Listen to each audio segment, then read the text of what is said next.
Papa, on se gagne au son vraiment.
Les différentes parties qui vont constituer cette organisation. Premièrement, il y aura l'exposé de notre orateur du jour, les docteurs Edeni Logono, cadre de l'UDPS. Après cet exposé, bien sûr, viendront vos différentes questions. Vous allez poser des questions à l'orateur.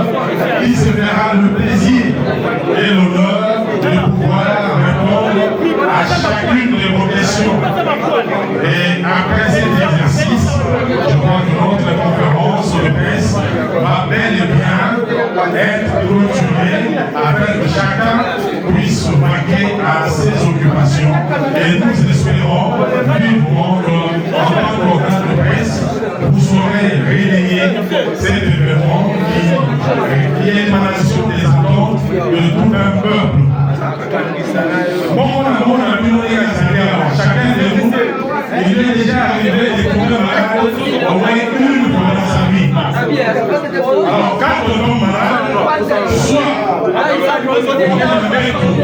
besoin de faire un confort, on dit qu'il est malade, on dit qu'il va bien prendre de grâce et il dit comme meilleur endroit.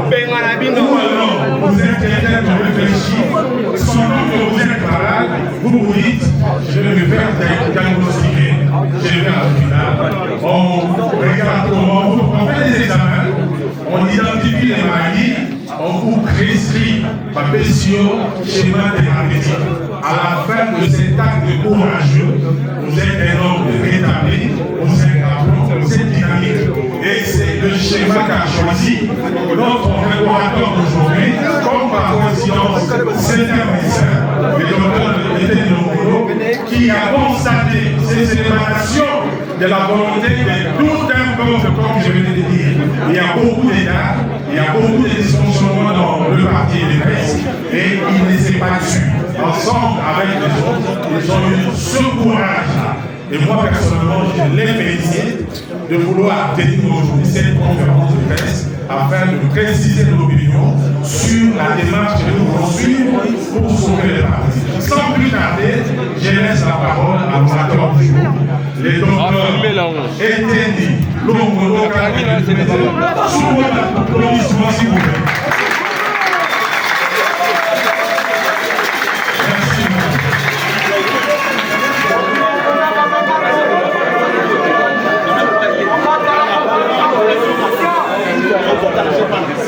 UDPS viva! Viva! UDPS viva!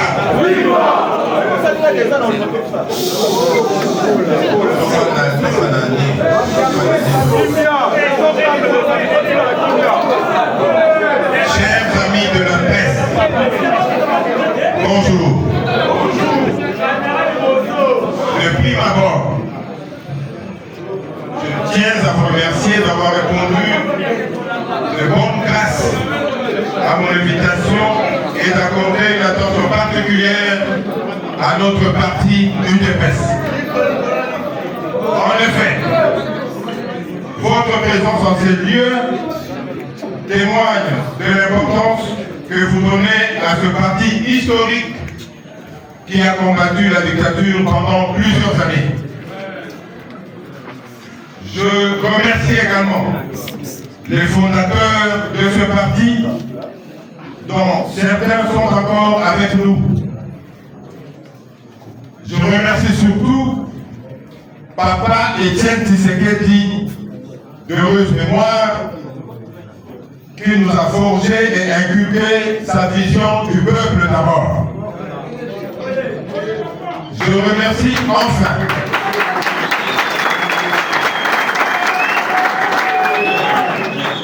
remercie enfin notre président de la République, qui ne ménage aucun effort pour poursuivre et pérenniser cette vision en vue d'assurer le bien-être du peuple congolais. Chers amis de la presse, si je vous ai invité ce jour dans cette majestueuse salle, c'est pour que je vous dise tout haut et en face ce que beaucoup de membres de notre parti disent tout bas. Très bien, très bien.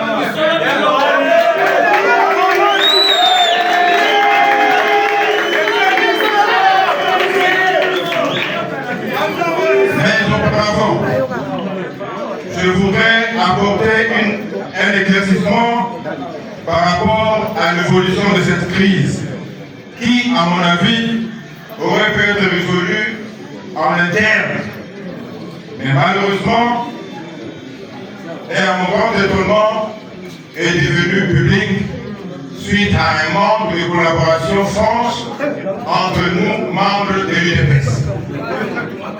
En effet, j'ai personnellement appelé notre secrétaire général pour que nous nous rencontrions pour discuter en face de la gestion de notre parti et que je lui remette la lettre que je lui ai écrite en main propre.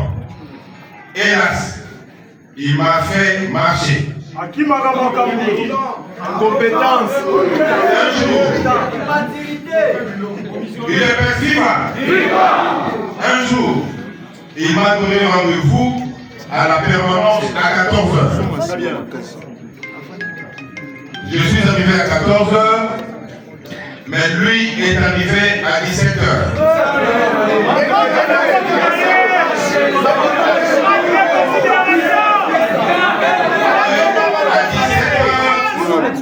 Il est passé directement à animer la matinée politique.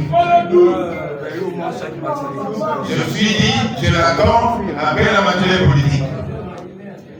Je l'ai accompagné après la matinée politique et on parlait.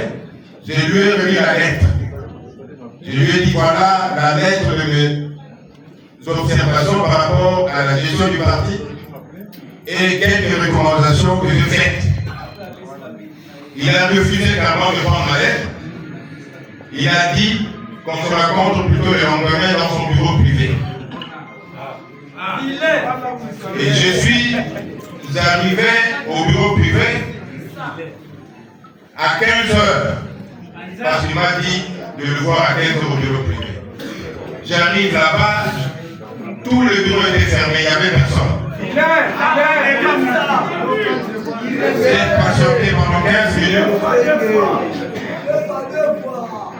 Après, j'ai vu un de ses secrétaires entrer au bureau, dans la parcelle, parce que le bureau était fermé. J'ai résolu de remettre à son secrétaire cette lettre. Et le secrétaire, 2 heures après, il m'appelle pour me dire voilà, le secrétaire général a une fois de plus refusé de prendre cette lettre.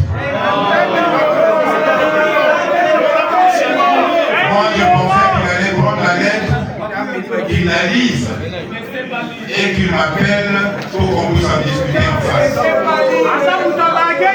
Alors, quand il a refusé pour la 2e fois, je me suis dit, cette fois-ci, je vais lui remettre la lettre par la voie officielle.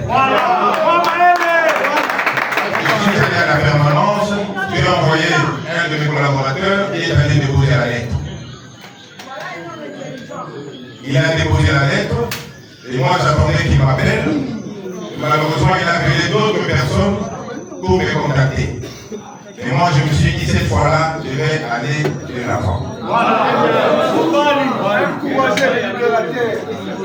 Chers amis de la presse, depuis plusieurs années, nous assistons à une grogne généralisée de plusieurs membres du parti qui se plaignent de la façon dont notre parti UDPS est géré.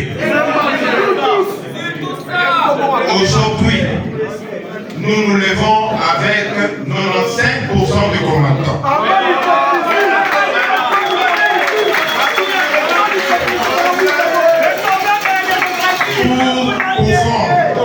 Pour mettre définitivement fin à cette méthode de gestion qui fait tomber à déliquescence notre parti, le fait reculer, et ce, dans le dessein bien compris de redorer les blasons de notre parti sur le point d'être terni et de mieux accompagner notre leader incontestable et autorité de référence, j'ai cité son Excellence Félix Antoine Tshisekedi.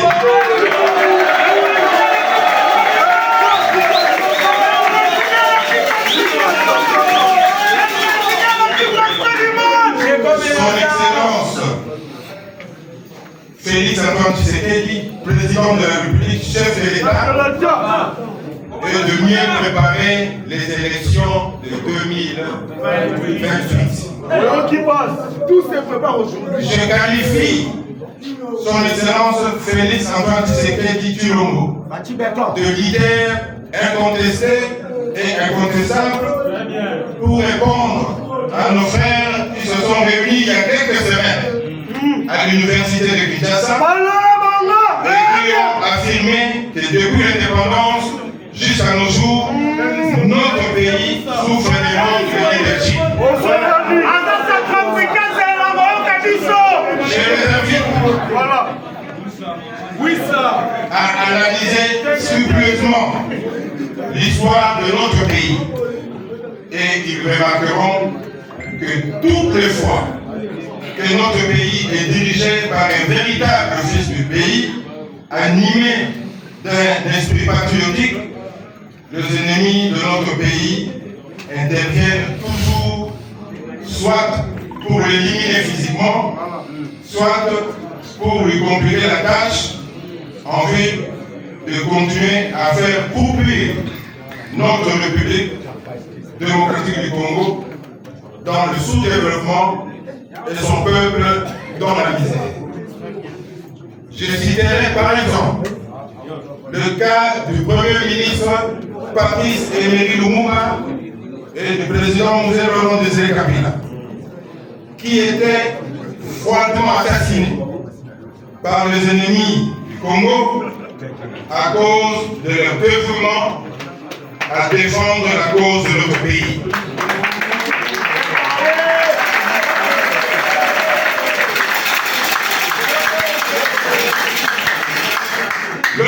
successeur, un grand nationaliste, digne fils de notre pays, épris de l'amour authentique, avéré et inaltéré pour la République démocratique du Congo, en l'occurrence, le président actuel, son Excellence, Monsieur Antoine Tshisekedi Tshilombo, qui, dès son élection en 2018, fournit inlassablement et infatigablement de nombreux efforts pour mettre notre pays sur le rail de développement.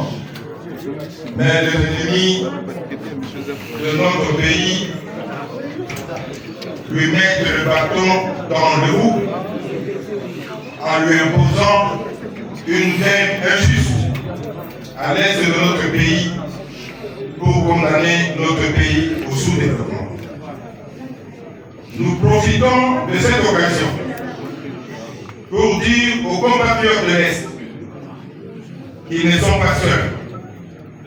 Tout le pays est de cœur avec eux. Nous sommes tous victimes, directes ou indirectes, de cette guerre. Nous pensons fermement qu'avec les énormes efforts fournis par notre chef d'État et son gouvernement, cette guerre prendra fin. Notre parti UDPS soutiendra le président de la République et le réarmera. Attention.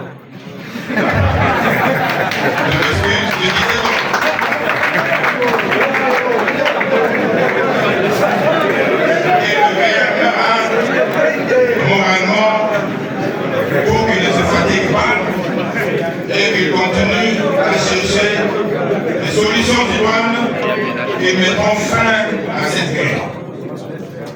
Notre parti se mettra également à mobiliser toute la nation congolaise contre la guerre injuste nous imposée par le Rwanda et ses parents.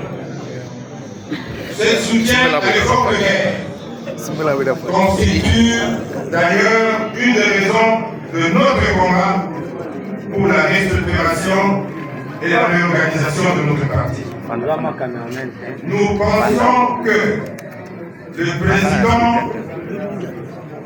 ne devrait pas se sentir seul dans cette guerre.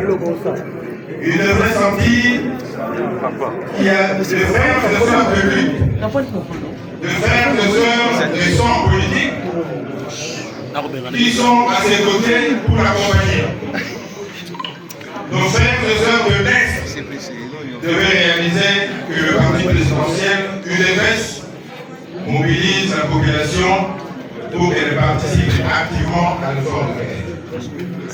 Au demeurant, rien n'est encore perdu. La réorganisation de notre parti interviendra bientôt, ça je vous l'assure.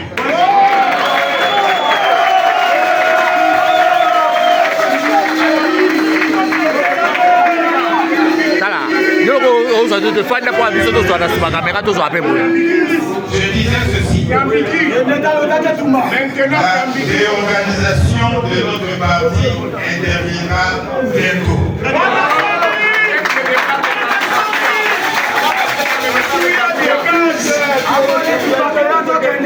Chers amis de la presse, revenons à ce qui nous a motivés pour enclencher la lutte pour la réorganisation du parti. Je voudrais faire référence à la lettre que j'ai adressée au secrétaire général du parti. Sortant, c'était sortant. Dans cette lettre, j'ai ressorti 23 points qui caractérisent la mégestion de notre parti actuellement. Nous avons pris notre temps pour mener des analyses minutieuses et objectives des causes de la mégestion de notre parti et nous avons ressorti ces 23 points. Rassurez-vous, j'ai des preuves scientifiques pour ces 23 points. Lors de la matinée politique de la semaine passée, j'aurais bien voulu que notre secrétaire général nous démontrât le compte de vérité sur chacun de ces points, mais malheureusement, il s'est contenté de dire que le docteur Eteni est innocent. Il ne sait pas ce qu'il fait, il n'est pas auteur de cette dette. On la lui a amené pour qu'il la pose à la signature. Ce genre de raisonnement n'est pas nouveau pour nous, les membres du BDPS. On connaît cette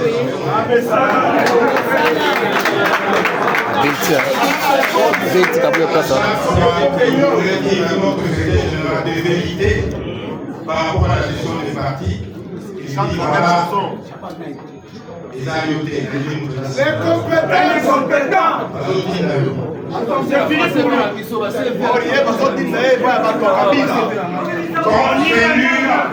Compte tenu de contraintes de temps, nous allons ici nous limiter à énumérer les 23 observations sur la gestion et les recommandations que nous avons faites.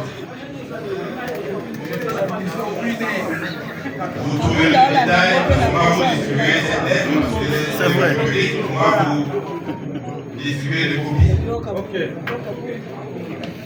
Problème lié à la gestion du parti.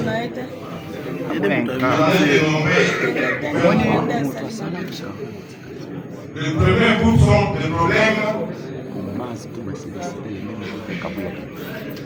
qui concerne les comportements personnels de notre secrétaire général.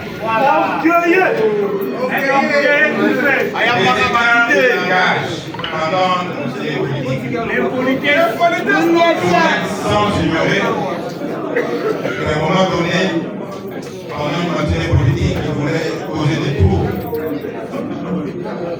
entre deux communautés par rapport à ce qu'il a dit.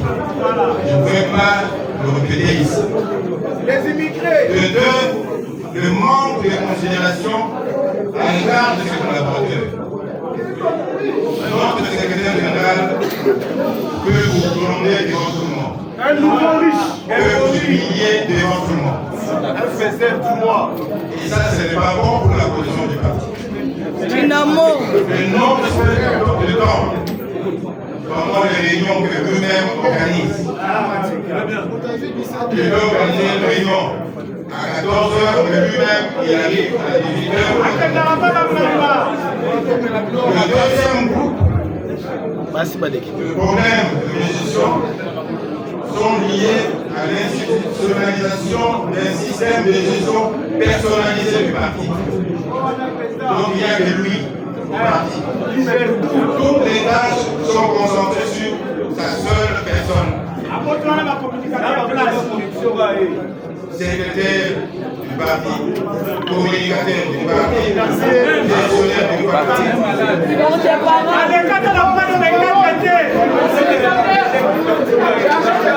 Chargé de mission Yemoko.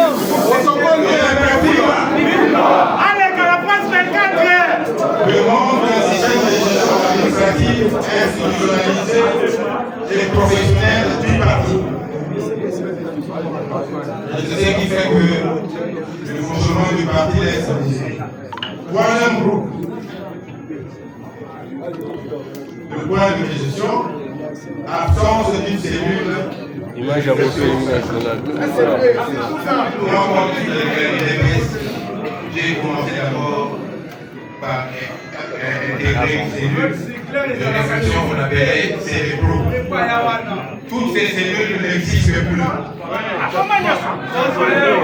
toutes les stratégies. Machine à bacarte dans la distribution.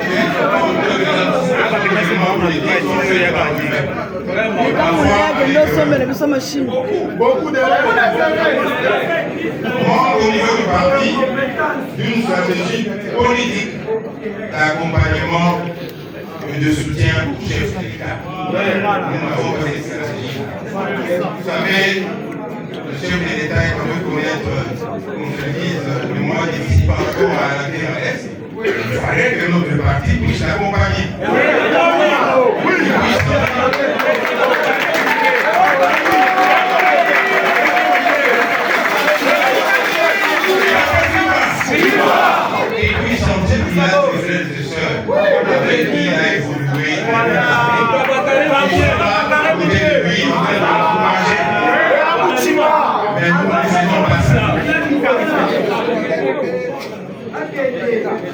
Absence de leader manifeste dans beaucoup de territoires ici.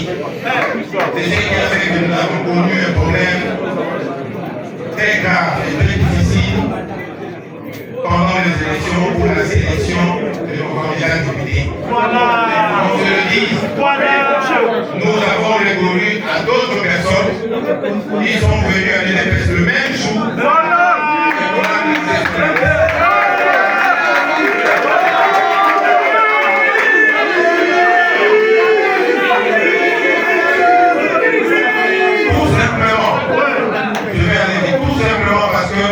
Pendant les 5 ans passés, nous ne sommes pas planifiés, nous n'avons pas préparé les élections pour 2023. Tout est improvisé. Moi qui vous parle, maintenant j'étais dans ma circonscription à l'intérieur, j'ai reçu, parce qu'on nous exigeait par la CENI, le reçu de paiement de la caution.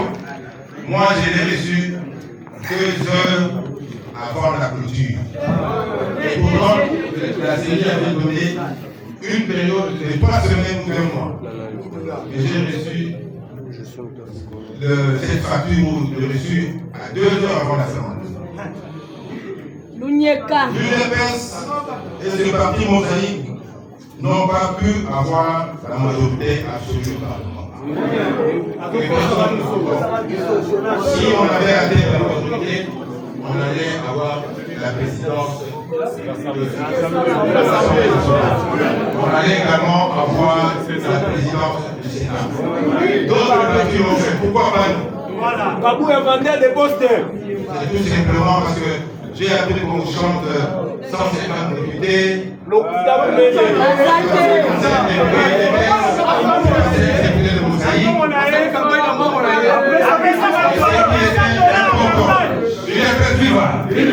Ce qui était important, et je crois que si nous nous sommes préparés d'abord, pendant 5 ans, on allait avoir plus de 250 députés.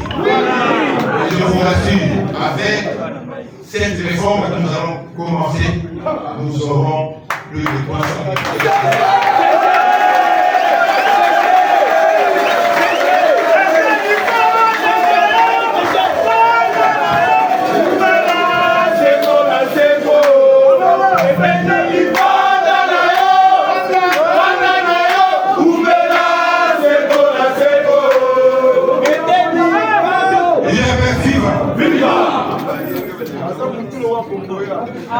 Oui, ça. Manque d'accompagnement opérationnel de nos structures de base. Nos fédérations ne sont pas accompagnées. Nos sections ne sont pas accompagnées. Nos cellules ne sont pas accompagnées.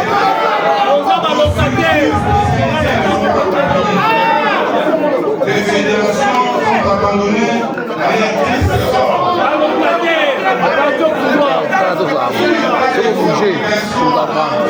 Le niveau national et les fédérations. Les fédéraux viennent me trouver pour se plaindre par rapport à ce problème-là. On peut envoyer une lettre ici, le secrétaire général, et ça sera pendant notre conflit. Occupez la salle. Venir ici à Kinshasa et ils ne sont pas reçus.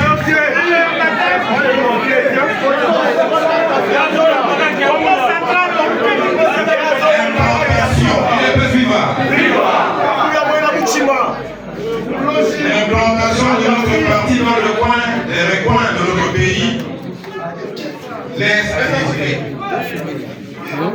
Quand vous allez à l'intérieur, je sais que vous êtes des Guinois, beaucoup d'entre vous, ils ne voyagent pas à l'intérieur du pays, mais quand vous allez là-bas, c'est un grand parti de masse que notre père, Etienne Tshisekedi, a implanté partout. Dans certains villages, ces grands partis n'est connu que le nom maintenant. Aucune activité du parti, aucun représentant du parti, aucun drapeau, aucun signe du parti. Tout simplement parce que que le niveau national est mal organisé. L'incapacité de notre parti à résoudre les problèmes qui gangrènent certaines de nos fédérations. Le centre de programme et structure spécialisée du parti, notamment la convention démocratique du parti, et l'école du parti, ne fonctionnent pas. Le clientélisme dans la nomination de membres du parti.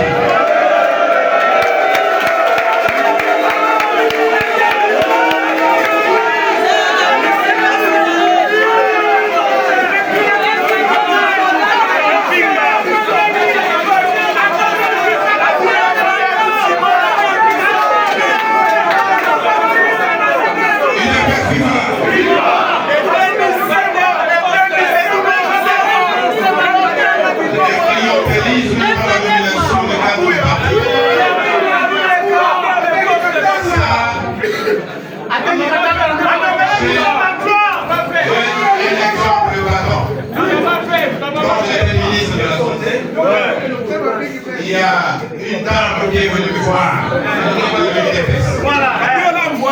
en 2021. Il dit voilà, il faut me parrainer parce que je voudrais intégrer l'UDPS. Je lui ai dit, je peux te parrainer, mais il faudrait rentrer à la base. C'est ce que je lui ai dit. Comme ça, tu viens me montrer ta carte, ton adhésion, comme ça, on va parler. Alors la dame fait ça tout de suite. Un jour, je viens chez le secrétaire général, j'arrive là-bas, je trouve la dame.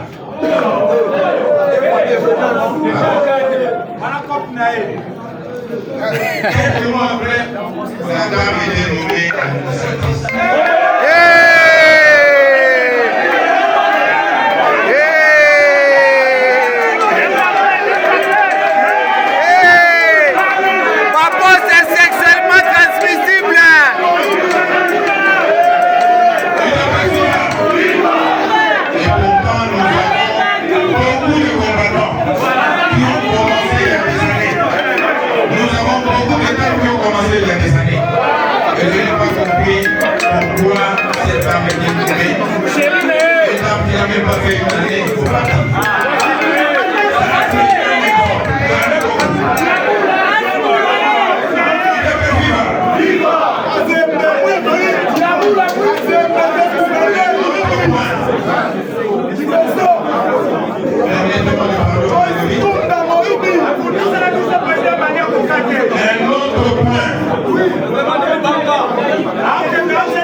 Des guerres de positionnement entre les membres du parti. Voilà. Messi deuxième bureau. Avec moi, on m'a donné, on voulait étouffer nos deux structures. Le Parlement debout. Oui, collectif. Le rendez-vous est la force du progrès.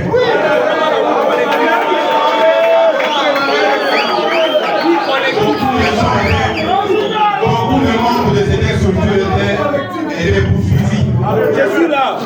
J'ai bien aidé. Dans la nuit. Oui. Certains d'entre eux étaient même arrêtés. Nous sommes là, on est arrêtés. Vous comprenez?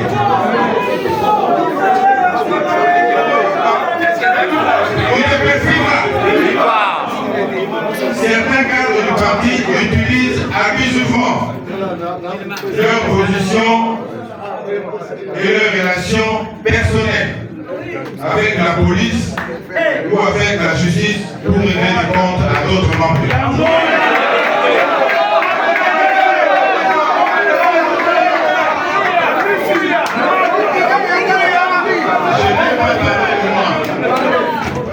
Permettez-moi parce que j'ai entendu beaucoup de combattants qui critiquent dans les réseaux sociaux à cause de Covid. Aujourd'hui, je vais vous dire la vérité. Je ne vais pas le dire pour garder la position du parti. Vous savez le jour qu'on a invité de la Cour de cassation. Mon avocat m'avait dit, la veille, il y avait déjà des histoires motivées pour qu'on arrête. Selon les informations de mon avocat. J'arrive au parquet, je me suis défendu.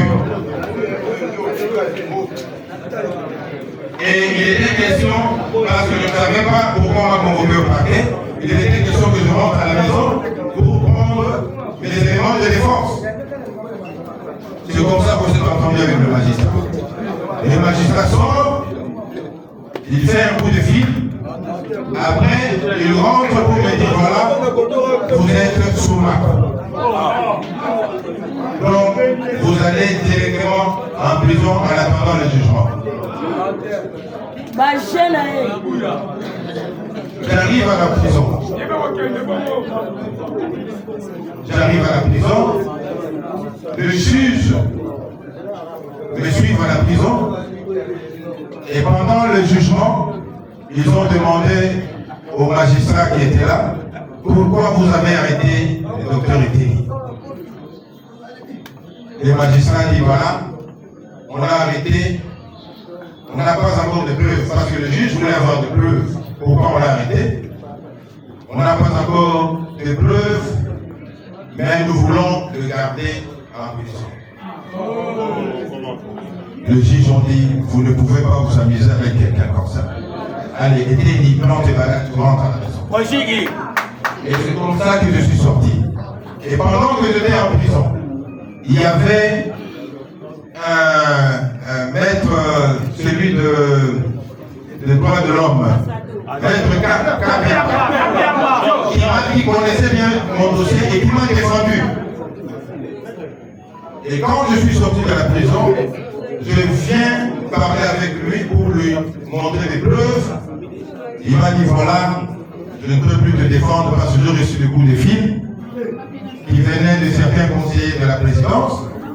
Et certains d'entre eux sont maintenant aujourd'hui ministres, qui m'ont dit voilà, il faut laisser ce monsieur-là, il est dangereux. Il faut qu'on l'arrête. Moi je me suis dit, je suis dangereux, comment? Par rapport à moi. Depuis que je suis au parti, secrétaire général adjoint, je me suis chamaillé avec personne. Bien éduqué. Je suis d'un tempérament assez calme, je ne parle pas beaucoup. Vous êtes connu que l'on parle aujourd'hui, c'est parce que nous n'avons pas. Alors, maître Kabia m'avait dit voilà, je connais bien ton dossier, mais les gens à la présidence m'ont appelé certains conseillers. L'IGF aussi a appelé pour me dire voilà, il faut laisser qu'on arrête. Moi, je ne savais pas pourquoi. Alors, je me suis dit, je vais me débrouiller autrement. Je suis allé chez mon avocat et nous nous sommes mis à chercher des solutions pour qu'on se défende. D'abord, on ne voulait pas qu'on me juge parce que je suis resté comme ça pendant plus d'une année. On ne m'a pas appelé pour me juger. Et le jour qu'on m'a appelé, le magistrat, le juge était à 7. Et tout le monde était unanime que le docteur Eteli n'avait rien fait. Vous savez ce qu'ils ont trouvé? Ils ont trouvé un manquant de 15 000 $. Maman là, je suis mort. De 15 000 $. Et ce 15 000 $, moi-même, quand j'étais ministre, je savais celui qui avait volé. Il y avait un conseiller du FCC, parce qu'à l'époque c'était FCC Cash. Mon vice-ministre avait amené, je crois que c'était 55% et 25%. Donc le FCC devait amener 25% de conseillers et moi je devais amener 55% de conseillers. Donc dans le 25% de FCC, il y avait un conseiller qui était chargé pendant la Covid il était chargé de la logistique. Donc c'est lui qui s'occupait des achats, ainsi de suite. On avait besoin de lui.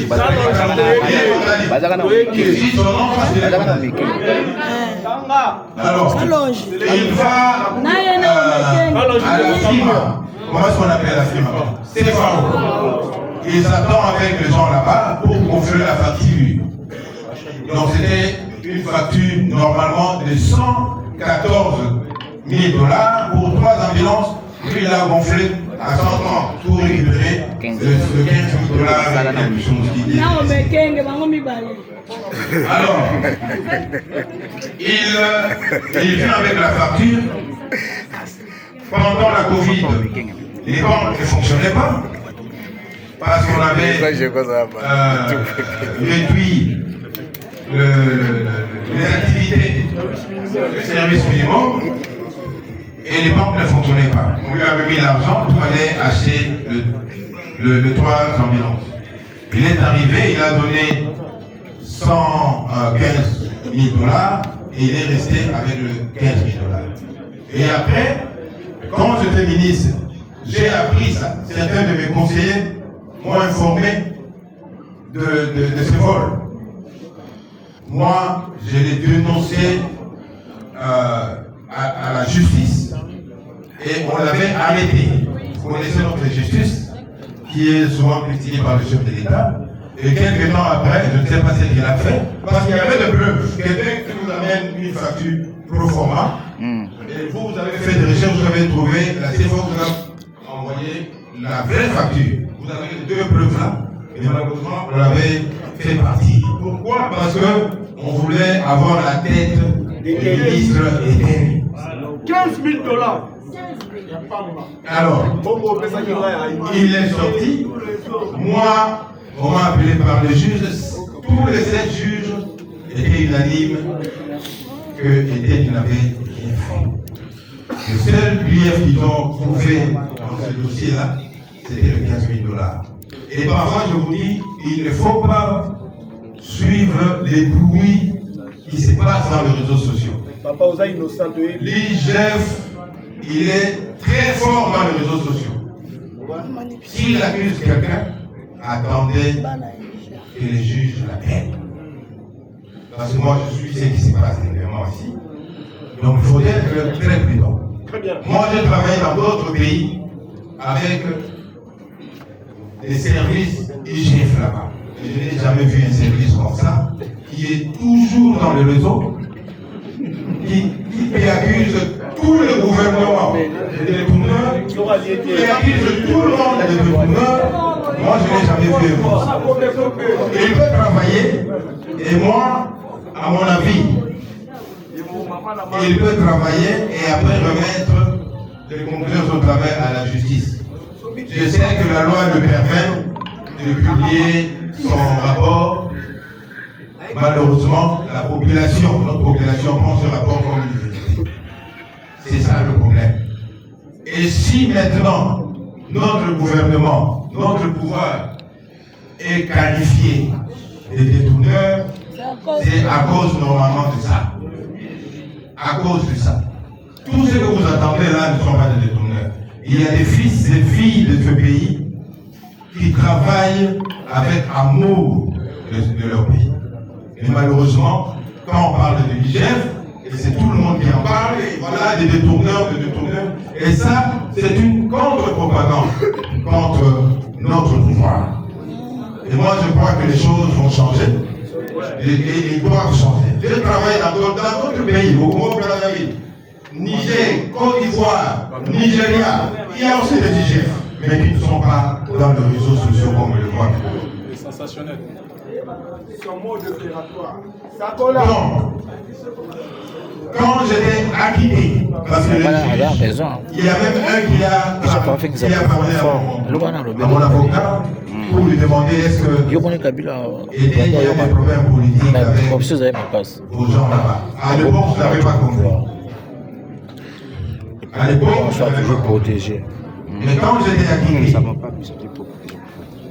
j'étais à la maison avec un ministre que je tais le nom et notre secrétaire général l'a appelé. Le ministre a dit voilà, je suis avec l'excellence Déni dans sa maison. Je suis venu lui rendre visite. Et le secrétaire général voulait me parler. Le ministre m'a tendu le téléphone et lui-même m'a dit ceci.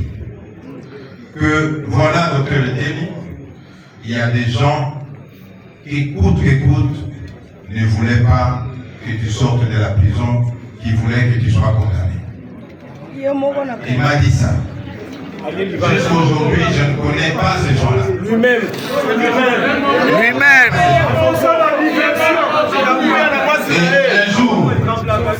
Un jour, j'étais chez un de mes petits, un cousin de président. Je suis allé lui rendre visite dans son bureau. Et quelqu'un, un conseiller du président l'a appelé. Il l'a appelé. Et le cousin du président, là, souvent, il y a des gens qui ne veulent pas prendre le téléphone. Il y en a qui mettent la main libre. Alors, ces conseillers-là l'appellent. Et puis il dit, voilà, on se retrouve quelque part. Il dit, non, je suis avec Koulou Touiteni. Dès que je termine, je t'arrive. Il dit, ah, tu es avec ce vieux-là. D'ailleurs, on va l'arrêter bientôt. Ce vieux-là est dangereux, on va l'arrêter. Et mon petit a été gêné. Il était obligé de couper le téléphone.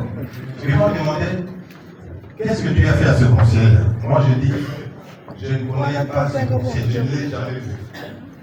On ne s'est jamais rencontré, on ne s'est jamais vu quelque part.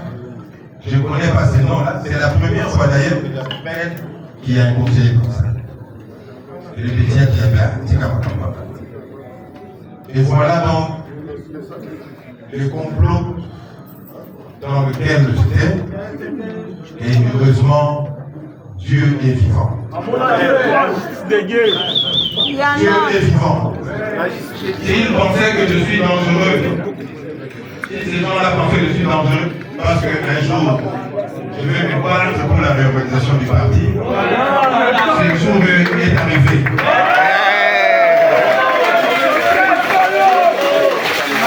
Ce jour est arrivé et je vous rassure que cette démarche ira jusqu'à la fin. Accueil déjà. Voilà les recommandations pour revenir à notre texte. Voilà les recommandations que j'avais faites dans ma lettre. Pardon.